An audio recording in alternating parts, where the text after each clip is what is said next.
mo ní kí gbé fídíò àwọn tí Haúsá kí wọ́n gbé kí wá gbé fún yín ni ṣé mo wí pé nípa regional restructuring program tí wọ́n ṣe ní Àbújá lẹ́nu ọjọ́ mẹ́ta àti gbọ́ ti àwa Yorùbá mo wá list sí ti àwọn Haúsá kò sí ẹni tó máa gbọ́ speech àwọn people yẹn àwọn Haúsá tó ò ní wà moved to tears.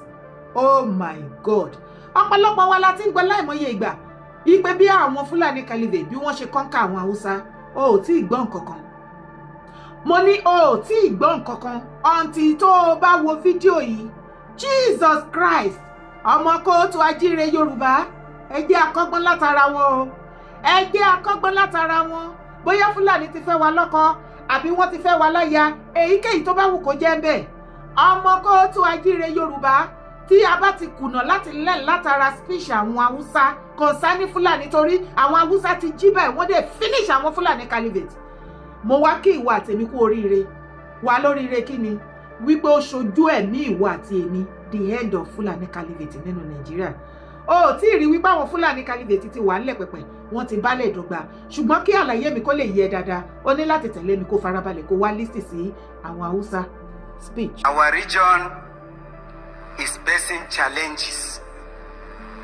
The issue of insecurity, the issue of Almajiri school, which was failed to address by our leaders till today or till tomorrow. Why? Because most of the victims of Almajiri school are Hausa children. And actually the leaders who are representing the region are Fulani by origin. So it was not even clear or to notice what the Hausa people, what is their grievances, what is their pain regard to Almajiri system education, which was ingrained in our people's mind through brainwash. Because Almajiri school was the system that if you study here, it will benefit you in the hereafter. But Western education can only benefit you here. And maybe you are only to spend 100 years here on 8. So Almajiri system of learning is more important than Western education that was addressed by our people and embedded in their mind. How are we going to abolish this system? You went to Almajiri school. Nigeria is a secular state. You don't have the certificate. Who will employ you? Nobody. So actually, I'm speaking here mostly on behalf of the Hausa people, which have been marginalized long time before. We are not here seeking for division. We are here for justice. We are here for alliance. We are here for equity. We are here for how our people will be restructured first. Before even Nigeria was restructured, let's look at the Hausa region, which was well developed in terms of everything. Before even the Caliphate, Hausa people was advanced. Long time before the Caliphate,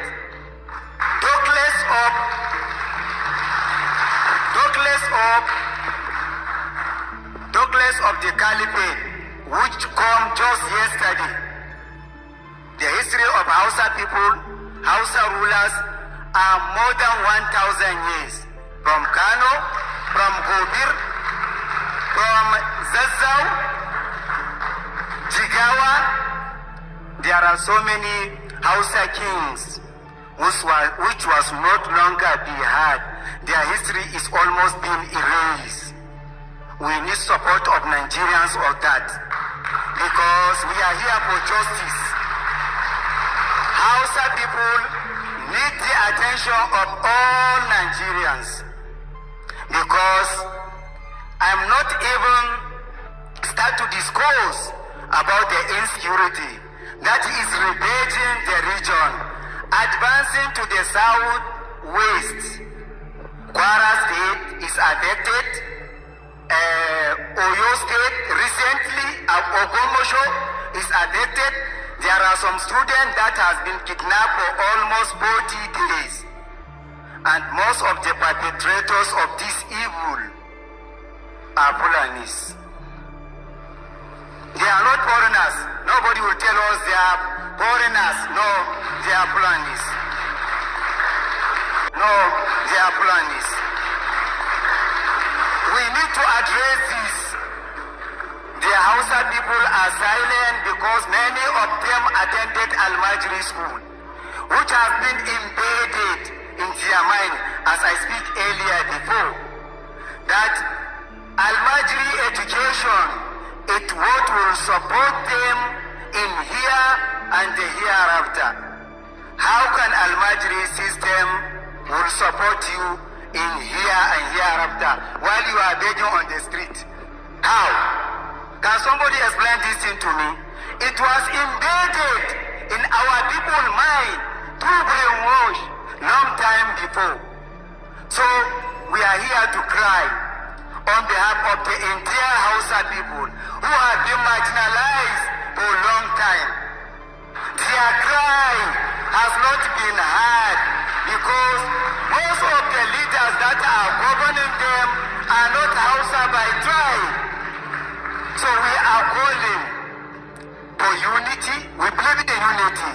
Hausa people can coexist with any tribe in Nigeria. So, but their voice is no longer being heard. We are shoe shiner. We are tea vendor. Any petty business our Hausa people are doing it. How are we going to actualize them? How are they going to be advanced? After you graduated from Al-Majri school, you'll be seeing them climb a trailer to Lagos, looking for survival, because the condition of the north did not favor them. The Hausa person that is staying in Imo State is more peaceful than the Hausa man that is staying in Katsina now. So the proposal of Rima region, Dala region, while the Igala are claiming Igala region, the Yoruba are claiming Yoruba region, the Ijo are claiming Ijo region. Why don't we have Hausa region, the most populated tribe in Nigeria? It can never be possible. The Ala region has now switched to Hausa region. There is nothing like the Ala region. It's Hausa region, which comprise Kano, Katsina, Jigawa, and Kaduna State. That is all about. Hausa people voice need to be heard. Nigerians' attention has to turn and rescue the Hausa people. Thank you. Oh, let's go. Oh, gbọ́rọ̀ lẹ́nu Hausa máa yẹn. Kò tọ́ọ̀ṣẹ́. Ó tọ́ọ̀ṣẹ́ mi o. Tó bá rí bó ṣe mú gbogbo kìíní yẹn, ó ní àwọn Hausas ní northern part of Nigeria wọ́n ti wà marginalized. By who? By Fulani Caliphate. By the Fulani Caliphate. Wọ́n wá ń sọ nísìnyí pé regionally àwọn kò ṣe pé wọ́n ń jà o, ọ̀rọ̀ division kan divide Nigeria kan lélẹ́yìn. Regionally níbi tó bá dé nísìnyí àwọn Hausa àwọn náà fẹ́ region wọn, because àwọn Fulani Caliphate àwọn ni wọ́n ti lé gbogbo Fulani gbogbo Hausas tó wà ní post tó ń represent wọn tẹ́lẹ̀, wọ́n ti lé gbogbo wọn títí dé ọba wọn, gbogbo ọba tán fi ń jẹ ní gbogbo ilẹ̀ wọn bíi Katsina bíi Kano gbogbo ẹ̀, wọ́n ní àwọn Fulani ti lé gbogbo ọba Hausa kúrò, àwọn Fulani ló wá ń jẹ ọba ń bẹ̀, and that is one of their plan tí Gumi Olúwo tó ń fẹ́ kí wọ́n wá ṣe ńlẹ̀ Yorùbá àti brother Gumi Mufti Iwo àti the rest of them. Wọ́n á lé gbogbo ẹ̀yin ọba ilẹ̀ kóòtù, wọn ò ní máa jẹ ọba mọ́. Fúlàní lókù tí ó mọ jọba nílẹ̀ Yorùbá. Ẹ̀yin ẹ máa sùn kẹ́ má dìde, kẹ́ má jẹ́ ká jọ dọwọ́ bò nǹkan tó wà ńlẹ̀, kẹ́ jẹ́ ká farabalẹ̀, ká fara kẹ́kọ̀ọ́, ká fi rí ara fi balẹ̀ fi kẹ́kọ̀ọ́ látara Haúsá. Kò sí bójúbójú kankan mọ́.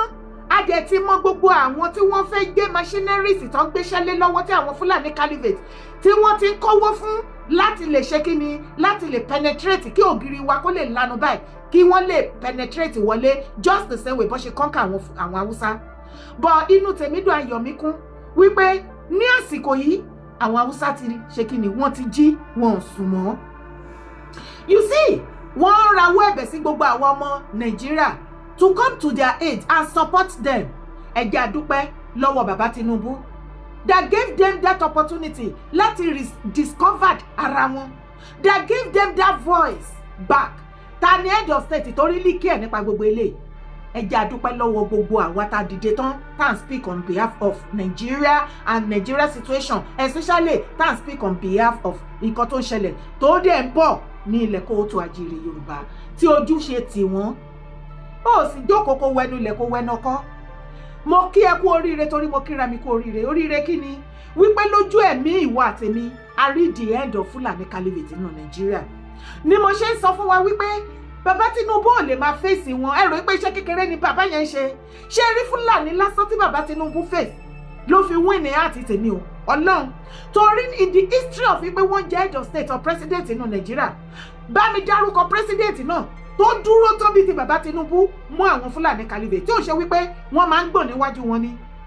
Wọ́n dúró tán, Bàbá Tinubu dúró chest to chest, man to man. Ṣé ó wáyé káwa ọmọ kóòtù àjíire káwá káwọ́rọ̀ nílẹ̀ Yorùbá nígbà tí orísun ogun tó ń jà wá tó fẹ́ wá kọ́ńkà wa bó ṣe kọ́ńkà àwọn Haúsá? Gbogbo nǹkan tí àwọn Haúsá yẹn sọ nínú fídíò yẹn, èwo ló tí ìgbọ́ ká fẹnu sọ fún ẹ bẹ́ẹ̀? Wípé the same tactics náà fẹ́ wá lò fáwọn ọmọ Yorùbá. Wọ́n dẹ̀ ń lo àwọn kan nínú ìsìn mùsùlùmí, àwọn mọ̀nàfíkì bíi ti àwọn wo, àwọn Sheikh Gumi ilẹ̀ Yorùbá bíi Gumi Mufti Iwo, Gumi Olúwo, Gumi Shitu, Gumi Oríyọmí, Gumi gbogbo wọn bẹ́ẹ̀ bẹ́ẹ̀. Mo rí torí Yọmí bọ́ síta nísìn tí òun apologize, àbí ìgbà wo ló ti ṣe fídíò yẹn tó láwọn apologize fún àpótí ẹ̀rí tó gbé wá sí orí show Àgídìgbo, àpótí ẹ̀rí tí àwọn CNS tó jẹ́ nǹkan àṣírí wọn. Tá bá ń sọ̀rọ̀ ẹ má rò wípé bẹ́yẹ hatred, ẹ máa ń fi emotion sí gbogbo nǹkan, ẹ máa ń fi sentiment sí gbogbo nǹkan. Tá bá ń sọ nǹkan tó máa kó ìyà jẹ wá lọ́jọ́ ọ̀la tá dá ọ̀wọ̀ ọ̀hún lẹ̀ ká tètè pẹ́ ká ẹ̀ sìn à ń ṣàtà ẹ̀ ní ọ̀rẹ́ ìtì ẹ̀ ní bẹ́ẹ̀ ṣe máa ṣe títí tẹ máa fọwọ́ ara yín dìgì gírèfù yín. Ìgbà tí gùdùgbẹ́ ẹ bá wá jálẹ̀ yín lórí náà, ẹ wá máa wá àwọn èèyàn tó máa wá gbà yín lẹ̀. Ẹ lọ try kẹ lọ ṣe mistake pẹ̀lú Oríyọmí, ẹ̀yàn Ọ̀yọ́ state, ẹ gé kàbámọ̀ jẹ, eré lẹ máa pè. Ṣé ti rí gbogbo nǹkan tó ṣẹlẹ̀ bí àwọn Haúsá ṣe ń sọ̀rọ̀? Ṣé ti rí wọn? Ó ní we want Hausa regional to be developed. Hausa region has been developed, well developed before the arrival of àwọn òsínwó Fulani Caliphate. Wọ́n dé tán, wọ́n penetrate pẹ̀lú ẹ̀sìn. From ẹ̀sìn, wọ́n wọnú education wọn. From education, wọ́n wọnú culture wọn. Débi wípé ó ń gbọ́ lẹ́nu Hausa máa yẹn wípé gbogbo ilẹ̀ wọn títí dé Kano, gbogbo bí tó dárúkọ, ó ní ọba Hausa ni wọ́n jẹ́ bẹ́ẹ̀ lénìí Fulani ló ń jọba. Gbogbo àwọn Hausa tó jọba wọ́n ti Fulani ló represent wọn bẹ́ẹ̀. Ẹ wá wo bí wọ́n ṣe finish wọn kọ́ka àwọn tó pátápátá politically tí wọ́n jẹ́ kán lẹ́nu ọ̀rọ̀ mọ́ tó ń wà vocal. Ọpẹ́lọpẹ́ President Bola Ahmed Tinubu tó wá táwọn jí lójú oorun ẹ̀lò dìde, ẹ ti sùn fọ́nfọ́n, dìde fight for your rights. Ṣé ẹ rò wípé ẹ̀yin ọmọ Yorùbá, ẹ̀yin ọmọ kóòtù àjíire original tọrọ yé tí ẹ ò bá jẹ́ ká fọwọ́sowọ́pọ̀ bí Bàbá Tinubu ṣe dúró tó ń fèsì àwọn Fulani, kò tí ì sí head of state tàbí president kan tó jẹ́nu Nàìjíríà tó look into this Fulani Caliphate eyeball to eyeball bí ti Bàbá Tinubu chest to chest wípé àti kí tún wá ní ṣe rí ìyẹn lásán òun ni Bàbá Tinubu fi win ní heart mi, because àwọn Fulani Caliphate they believe they work majestically nínú Nàìjíríà. Every evil act tó ń ṣe wọn bí ìyá tribe àbí anybody ire tó máa caution wọn àbí tó máa persecute wọn alai. Ẹni ìjọba bàbá Tinubu yìí ni wọ́n ti kọ́wọ́ ọmọ wọn bọ́ṣọ. At the beginning eré náà pé but nísìnyí wọ́n ti rí scores wọ́n ti rí bí ó ṣe lọ. Jọ nítorí Ọlọ́run ṣé ò rí wípé ó ti tán fún Fúlàní nínú Nàìjíríà ni. Ìwọ náà wo meeting yẹn ní Àbújá gbogbo region pátápátá ni wọ́n wà ńbẹ̀ tó ní kálukú sọ títí ẹ̀. Ìjọ wà ńbẹ̀ gbogbo wọn náà wà ńbẹ̀. Benue everybody gbogbo wọn náà wà ńbẹ̀ tó speak nípa wọn náà fẹ́ dá dúró wọ́n fẹ́ regional títí wọn ọ̀rọ̀ division kan lélẹ̀ ọ̀rọ̀ kọ́ ní kálukú máa fi nǹkan tó ń generate lọ́dọ̀ ẹ̀ kó máa fi tán ju àwọn ẹbí àtàrà ẹ̀ region ẹ̀ ni kàn fi develop region. Yes gbogbo tribe tó wà nínú Nàìjíríà pátápátá ni wọ́n sọ wípé nǹkan tó ń fẹ́ tó ń demand lọ́wọ́ bàbá Tinubu nìyẹn. Yes bàbá Tinubu ṣe ti rí báyìí ẹ ṣe fún wa o ẹ ṣe fún wa. History will never forget you for this good powerful work tẹ́ ẹ ṣe fún wa. Ẹ wá jẹ́ ká tara gbogbo ìwà tí àwọn Haúsá kà tí àwọn Fúlàní fi kọ́ńkà wọn. Wọ́n gba ibi ẹ̀sìn wọlé from ẹ̀sìn wọ́n gba bẹ̀wọ̀ education. Ìwọ tó ní western education lẹ́ni báwo ló ṣe fẹ́ ibi tẹ́gbẹ̀ẹ́ ti ń sọ̀rọ̀ ìwọ ṣe máa sọ̀rọ̀ ńbẹ̀ wàá gbẹ́nu dúró ni ó tiẹ̀ nílé dúró níbi tó ń dúró sí wàá máa yọjú. Nǹkan tó ṣẹlẹ̀ exactly sáwọn Haúsá nìyẹn. Wọ́n gba western education wọ́n brainwash wọ́n gba western education lọ́wọ́ wọn wọ́n wá fún wọn ní alimajiri set of education. Àwọn ọmọ wọn lẹ̀ ń rí tán gbé oríṣiríṣi ike dání tí wọ́n gba báárà káàkiri àtọkọ àti ìyàwó àti gbogbo wọn. Jọ̀ọ́ mo tún sọ kó lè má wicked this Fulani Caliphate are. Táwọn ò bá ní western education tí wọ́n prevent àwọn other tribe wípé wọn ò gbúdọ̀ gbà tí wọ́n tún wá lọ gbé síbi ẹ̀sìn débi wípé wọ́n sọ wípé tó bá ti lọ sí school ìwọ lọ kọ́ Arabic kó kọ́ kéwú o need any western education mọ́. Ṣùgbọ́n àwọn fúnra lára wọn táwọn ò bá ní western education báwo náà ṣe lè become president. Gbogbo political post tí wọ́n take over tí wọ́n lé gbogbo ẹ̀yà tó kù sẹ́yìn báwo làwọn ṣe lè occupy gbogbo post yẹn without western education. Tó bá jẹ́ alimajiri set of education tó fún àwọn Haúsá òun làwọn Fulani Caliphate náà practice ṣé àwọn máa lè ṣe governor, minister, president and every other jinjati post tó wà. Alimajiri set of education tó fún àwọn Fulani àwọn Haúsá ó mú ẹnu wọn short wọn báyìí kò jẹ́ kán rí nǹkan kan sọ politically ó marginalize wọn politically wọ́n parẹ́ máa yé lára ní north. Yorùbá ó fà ṣé ẹ ti ń kẹ́kọ̀ọ́ ṣé ẹ ti ń dé. This is the head of Fulani Caliphate in Nigeria. Tó bá ní irọ́ ni mo pa tẹ̀lé mi wá wo fídíò yìí. I use my platform to call out the criminal government. On May 8, 2019, El-Rufai sent policemen to track me 800 kilometers away in Port Harcourt.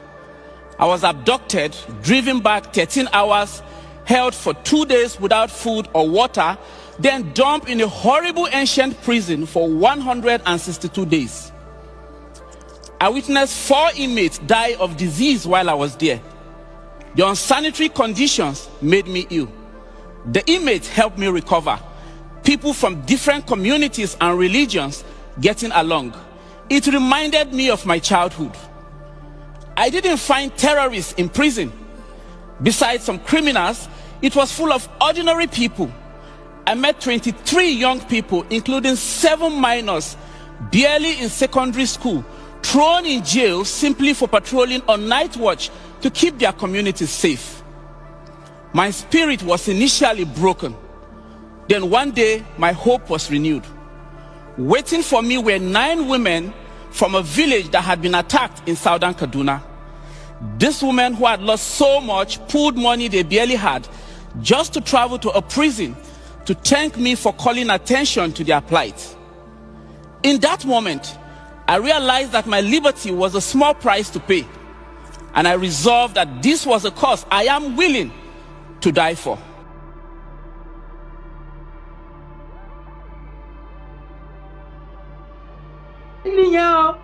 Lára ayé tí El-Rufai tó jẹ Nasir El-Rufai tó wà nù kálọ́ mo yìí sọ àwọn nǹkan kan fún ọ̀pọ̀lọpọ̀ wa wípé tí èèyàn kan bá dìde even ní last year wípé politically El-Rufai ó máa ṣẹ̀wọ̀n nínú Nàìjíríà níbi tí wọ́n believe wípé Caliphate wọn kàbá wọn Fulani tó lè dé wọ́n believe pé wọ́n ti conquer Nigeria. Kò sí anybody, kò sí politically. Ìgbà tí anybody politically ò bá lè challenge wọn dé, ta ló rò pé ó lè challenge wọn, ṣọ́ba àbáráàlú? No, politically náà la lè fi challenge wọn, just like what we are witnessing right now through Baba Tinubu. Ṣé rí wípé politically náà fi challenge gbogbo ìwà burúkú? Tí ò bá jẹ́ ti Baba Tinubu, ISIS á ti gba Nigeria, Sultan á ti conquer Nigeria.